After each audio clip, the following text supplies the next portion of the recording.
Welcome to Power Up, the podcast that uncovers the unique challenges women leaders face today. Join your hosts, Nat and Kristen, as we dive into the tough topics and provide actionable insights you can apply right now. Don't forget to hit subscribe so you don't miss any episodes.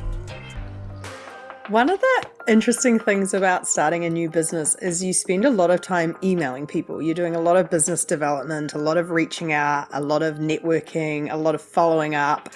And that means we spend a lot of time in our inboxes, which probably makes us more acutely aware of most to the etiquette that people apply to emailing. Would you say, Kristen? Yeah, I would. There is an etiquette or a lack thereof when it comes to emailing. I'm curious with a few things, Nat. First of all, I'm curious, how many email address inboxes do you currently have and check actively in your life? I have 4 Google Mail tabs open. Yeah. One that's primarily active. The others I can go days without checking because they're not. Yeah. And I have the same. I have 4. And do you have them on your phone as well? So you've got all 4. Yeah, I just have it all going to one inbox. Same. On my yeah. phone. Okay.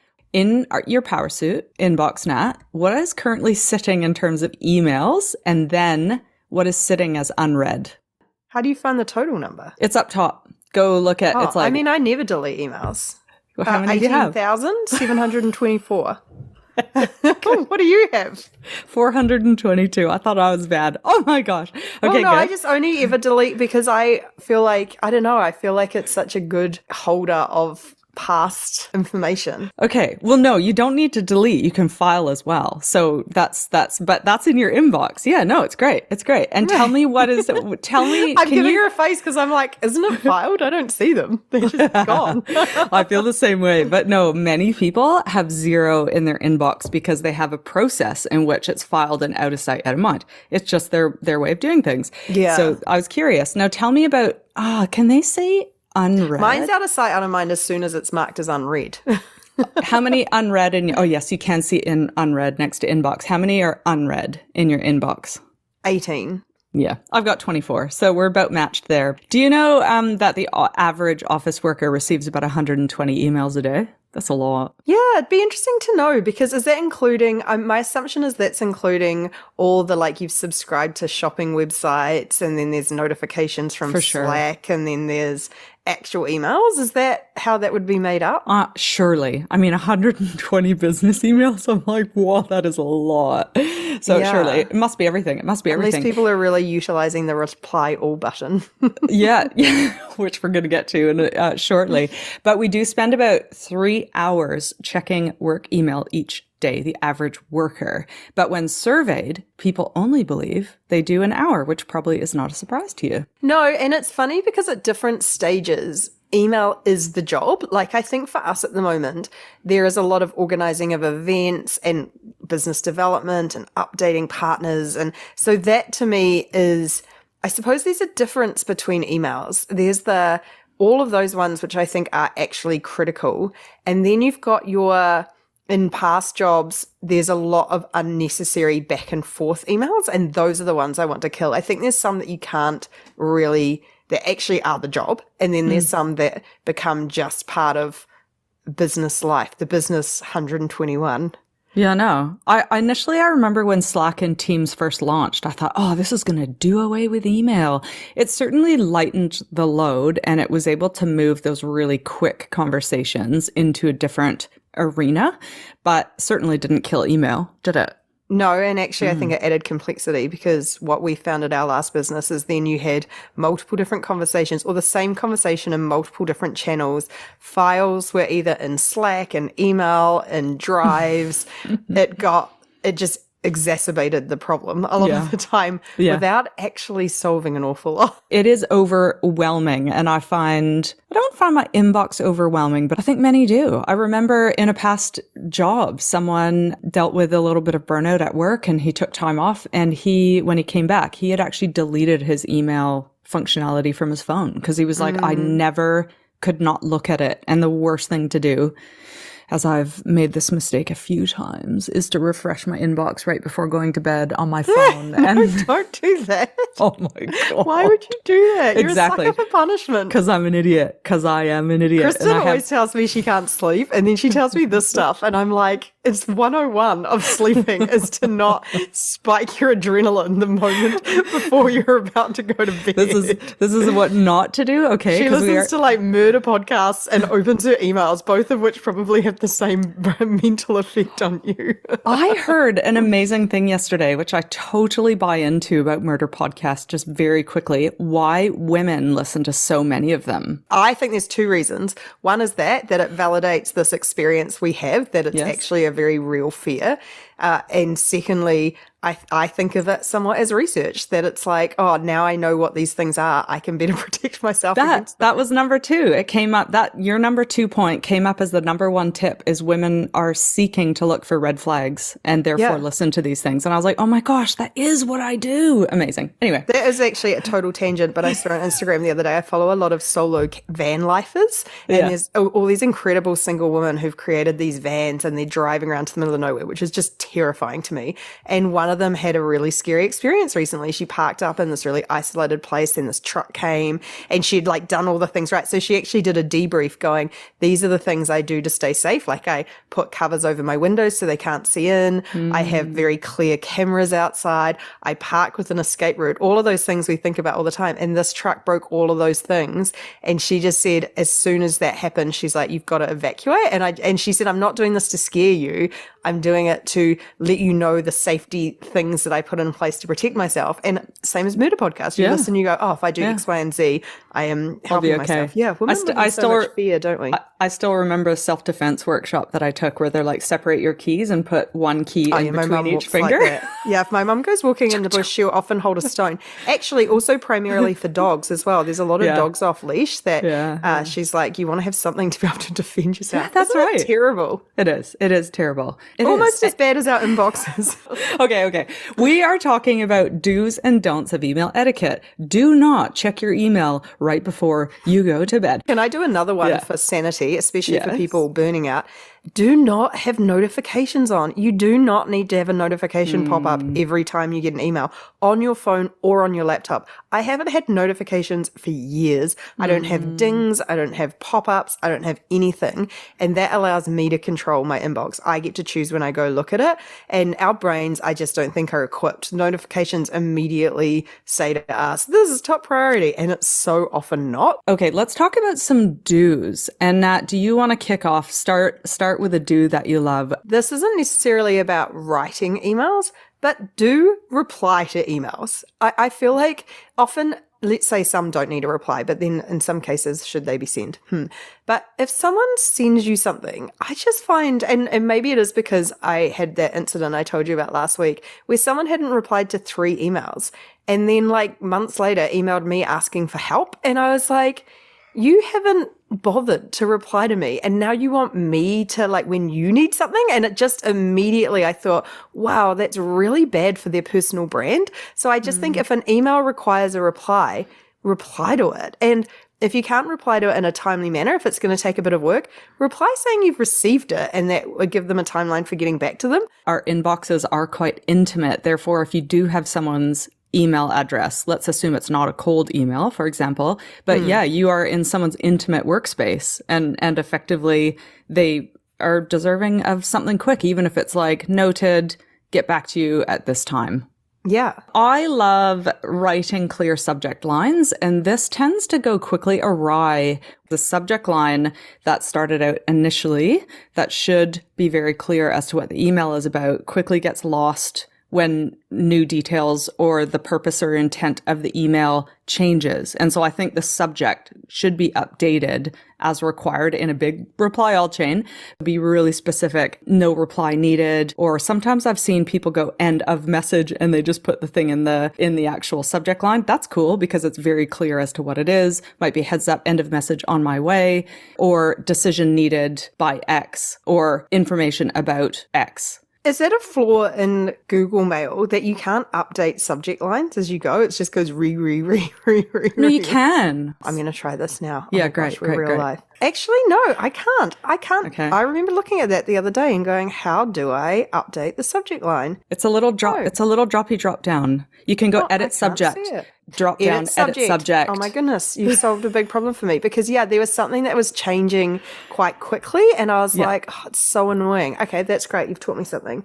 Oh, I love that. That's great. I'm going to use that one from now on. So I love clear, specific subject lines, especially when you're searching for something in your inbox. For example, Air New Zealand. I know they go, you're booked, Air NZ date. That is helpful for people looking to find your email after the fact. I have a sort of torn on this because I think we want to get to the point really quickly. But I did see and so that idea of sort of no waffle, edit, make sure you're really succinct, like get to the point. I love that. And I think that's really important because we're all really busy. But I saw this really funny thing on Instagram once, and it was the difference between genders and how we reply to emails. And one was like, hey, lovely to see you the other day. Hope you've had a nice week. Just checking in on this. Catch you soon, blah, blah, blah. And they went, what if a man had written this? And they just slashed and burned. It was like, hey, update, please, Matt. And I think there is a halfway point where, and I actually got this feedback years and years and years ago when I had my first company, and someone emailed saying, oh, when you send out because I was sending them invoices from Xero and I wasn't adding anything to it. It was automatically going out. So it's just like, here is your invoice. And she said, it feels really confronting when it's something for a recurring bill that you don't see this person, you're not chatting to them, and then you just get this like very toneless email. And I've always remembered that and think there is that fine line between getting straight to the point, but also assuming that when anything is written down, all tone is lost, and it's so easy to misconstrue if you're in a bad mood or if whatever, or if there's a little bit of tension in the relationship. So adding enough to create a willingness to want to read and reply. Yeah. And I don't know what that line is. I think it is personal brand, and pleasantries is a great thing. And it's much like small talk. We have pleasantries. We create a little bit of rapport. We might remind people about the last time we saw them or ask them how they're going. I think the point up top of an email is important, but it doesn't have to be the first couple sentences. Why I'm writing you today, or I'm reaching out because, or I'm just checking back of this. And pleasantries are good. I feel like the second part of that is the point is if you're sending an email and you're not 100% crystal clear on why you're sending an email, like what you want out of that email, then you should not send that email yet. If it's you just want someone to review something, if you want them to review and confirm, if you want them to answer a question, like you should know the intended action as a result of that email, and that is your point. Yes. And I think sometimes we forget that part. And I love layering on top of that of going, think about the formatting. So if you think someone is skimming something, pulling out or bolding, for example, that deadline or reply needed, or have bullet points of what you're asking that person to digest and or reply to and or action. So I think about formatting so it's not just one big blob that we have to sift through and figure out through the pleasantries and through the key points what actions required. So I do love that. Formatting can play a big role in that. Neither of us does this, but I've been in offices before where you just get this email and it's just forwarded and it's got no context or no nothing. And it's almost terrible. Like it's off my plate, forward. And I just, again, I'm like, it makes you look really disorganized and somewhat rude. And if you're going to forward an email, again, go back to that. What do you want someone to do as a result of this? And you can add a, hey, forwarding this so you can X, Y, and Z, or forwarding this because I wasn't sure the answer, or forwarding this because this is your role and I thought you needed to be across it. Whatever it is, a plain forward. I'm shocked by how many people do this. I just find it so like, what do you... Like, you're not even telling me that I meant to do something with it. I think it's just adds to mental load. So it adds to the do be specific, do be clear on the intent, and because it's just adding struggle. I have got a really big do, which is one thing that I'm going to try this week. And I've been reflecting on it, and I think I'm actually going to do it. Much like I did the action last week. We were chatting about putting ourselves in uncomfortable positions to learn other perspectives. Kristen heard a new perspective this morning. She wasn't happy about it, but she listened. I listened to a different podcast. I told everyone I was going to do that, and I did. That's the last step if you haven't listened to it. But yeah, I think I'm going to do this action this week. And this is schedule specific times to check emails. rather than have it open all day, which I do, I've actually analyzed my behavior a little bit now. I've noticed that I do this. You know how you take micro breaks between tasks? Mm-hmm. My micro break is checking my inbox, and I think it's really unhealthy. It's not a break. And I get distracted as to what the next task has to be, which it might be going into another call, or it might be a rock that I should be attacking at that time. And an email, if I check it during my micro break, it ends up distracting me with the thing that's in my inbox, which is important because everything's important when you're looking to build business. It could be a sales reply, or it could be this, but it doesn't mean that a 1 hour delay on it is going to kill anything. If anything, I just end up being a bit scattered. Do schedule specific times to check emails, and I'm going to test it out this week. It's interesting because I probably check mine fairly regularly, but I don't action them. Like I do check probably a couple of times a day for urgent things, but I think it's the same with LinkedIn. I kind of schedule time for LinkedIn as well because I find otherwise you're just on there. You suddenly find yourself spending 10 minutes on LinkedIn and it's like, that is not top priority. Yeah. Like I wake up, I check LinkedIn, and that's about it. And then maybe 1 or 2 times in the day if I feel like it, like if I'm like doing something really painful and I want to go and see that the rest of the world exists. Well, I am going to try it, and I'm going to probably have to experiment a little bit with the right times. No doubt first thing in the morning will be one of those times, but then I want to maybe not have it again until midday or whatever that might be. So I'll report back, but I would also highly recommend closing it down. If it's something that you find yourself unconsciously doing, close it down, because then you have to consciously get the tab open again, and that will stop you accidentally going to look because it's just not there. On that point, I may actually, in addition to closing it down on my laptop, but I'll probably remove my other 3 inboxes from my phone. And that's just to reduce noise and mental load as I'm, checking when I'm out and about. It's not necessary for me to respond to my family, for example, right away. So, yours are probably in more use. My others, I'd be lucky to get an email a week to them. So I don't even think of it, unless it's junk like, shopping mail. They're just inactive. I don't even know why I really have them open. What are some favorite don'ts? I'm going to start with don't click send until you've had time to calm down. If an email you've received or a situation is getting your heart rate up or you're feeling really angry, just pause. And I actually had to use this last week because I'm trying to get a little house built, and honestly, I had the worst phone call with this piece of work guy. He obviously, and I don't use this lightly. I'm not someone who goes straight to he doesn't like women, but the patronizing, condescending, rude. And I'm like, we have to spend a lot of time dealing with people who are difficult and being like, we are the one selling. We are the one in customer service. I'll suck it up. And this guy, I'm paying.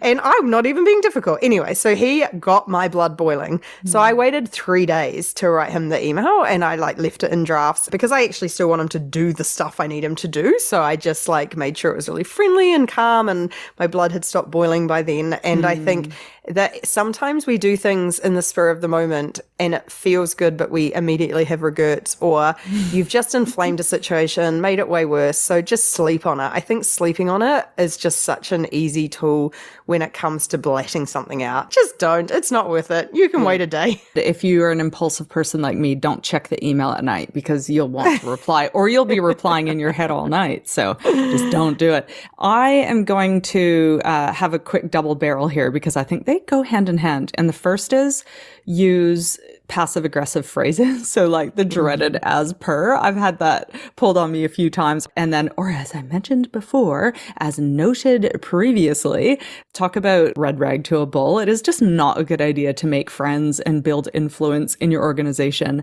Take a breath, give the benefit of the doubt, assume positive intent and be like, they missed it, or my email maybe wasn't clear enough, and try again. So pass ag. And I think the double barrel I want to attach to that is reply all when it's in a pass ag format. So I'm not talking about the goofy reply all because there's some funny stuff like accidentals, but I'm talking about I'm going to weaponize this message and CC all the leaders. So they're across this email that I'm going to send back to this person. And I'm like, that is ultimately a personal brand killer. Also, that stuff's captured. It is in writing. I know, it's funny. It's literally in writing, but also it's sort of stones and glass houses thing of we all miss stuff. Poor subject lines, etc. means emails can't be found easily. Sometimes you actually weren't there when a decision was made or missing a bit of context. And I think anyone who busts that out, you better be pristine in your memory of everything, because not only do you come across as a bit rude, you then really use the opportunity to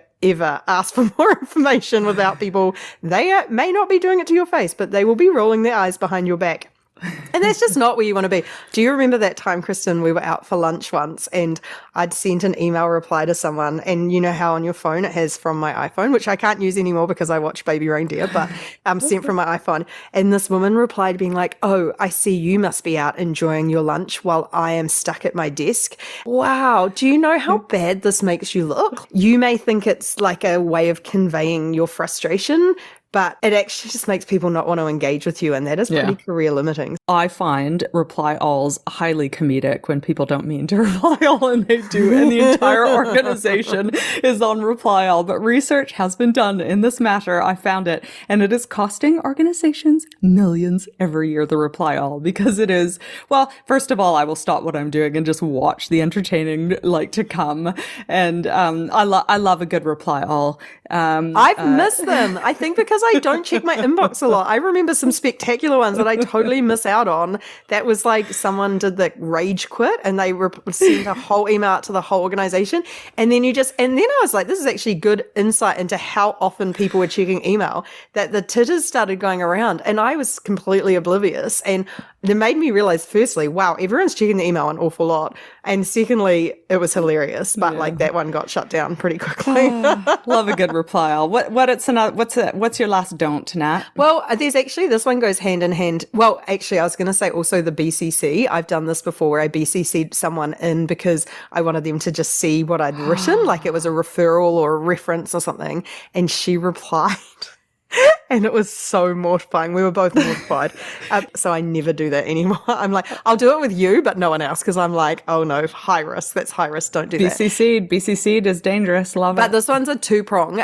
Don't use email for urgent stuff, but also please include your phone numbers in your email footer, because I think if you need something quickly, and be very sparing with this. It's very rare that we actually need something quickly. And if you find yourself needing something quickly a lot, what are you doing with your planning? That would be my question. But every now and again, you do need something. Like sometimes you're running late, something's come up, you really quickly need to do something. The fastest thing is to call someone, and then no one ever has their phone number. And so you're just emailing and LinkedIn. For us, we've lined up speakers and it's 5 minutes out and they haven't turned up. And we're like, we need to get in touch with you and make sure you're going to turn up. Even if it's a landline, just have some way that I can communicate with you if it's urgent. I saw that 75% of adults have phone anxiety and let phone calls run to voicemail. So some people have genuine, I would say adults, I was like, well, that's surprising because my Gen X, my generation probably doesn't for picking up the phone, but my children's generation, they certainly do. They hate making phone calls. If it's something urgent or that can be dealt with very quickly over a phone call, we just have to get better at them. Talking to people is a skill, and it is a skill that you have to build. So if you find phone calls particularly confronting, build that skill, because your ability to influence, to build relationships, to learn is really limited if you do not want to pick up the phone and call people. So practice it. Do you use any tools for your emails? I use Calendly or Zoom. I have calendar schedulers, because we're often trying to line up calls or meetings. And initially, I always used to apologize for using it, saying it felt really impersonal, because it felt more personal to go back and forth 20 times trying to find a calendar time. Honestly, it's really not. Regardless, everyone has to check their calendar and make sure that there's time at the same time. So I will plonk that in every email where I have to organize something. Even if it's quite often people get their PAs to reply and I'm like, great, here's my calendar, find a time. I don't feel like I need to switch to manual mode there. I just find it so much faster, saves so much back and forth. I use a couple tools. Number one, I use Grammarly, And I actually use Grammarly a lot. It catches typos and it helps me with my tone as well, because sometimes my tone can be quite abrupt and I can forget pleasantries. So that's really helpful. And then I do use Claude for emails. If it's a really important email or a sales email, for example, I don't have a lot of experience in that area with some of that language, I might use Claude for that. And that's an AI tool that will help. Is it Claude or Claude? Claude. And what does it do? Claude is very similar to ChatGPT. I find the language a little bit more natural. And what I love about it is I can record myself in my phone and I can just say, can you help me draft this sales email? I don't really know how to sell something. I don't want it to feel cold. Use this tone. Please help me with the original draft just to see what's best practice. And then I'll see the draft on my phone. And then if I like it, I might throw it into Grammarly and tweak it and then use it from there. So I don't know. It just kind of has become part of my initial draft for something I'm not quite sure how to tackle. Yeah. I like that. I've also heard it with ChatGPT, etc. Who was it? The other day, someone said Vanessa Sorensen. Was it Yeah. Vanessa? No, Yeah. well, she said she used it for tone. Yes. But someone else told me they used ChatGPT to craft a sympathy message. Because often that's what that I find really hard is you don't want to, again, you want to be actually convey your sympathy, or maybe it's not even sympathy, that your feelings towards the situation without, you know how it's so easy to put a foot wrong in that situation. And actually, so similar to what you've said, those sort of more complicated messages, get something to start it for you. I think that's a really nice way of getting out of that brain block and just not sending anything at all. I think that's often the end result of that. And then the last one I haven't used because it is pricey. It's about $45 a month. But that one is a friend of ours recommended it. She says she could not live without it and it's superhuman. And I imagine it does a similar thing. I imagine it's AI that's sitting in your inbox that helps you craft, helps you reply, suggests all sorts of things.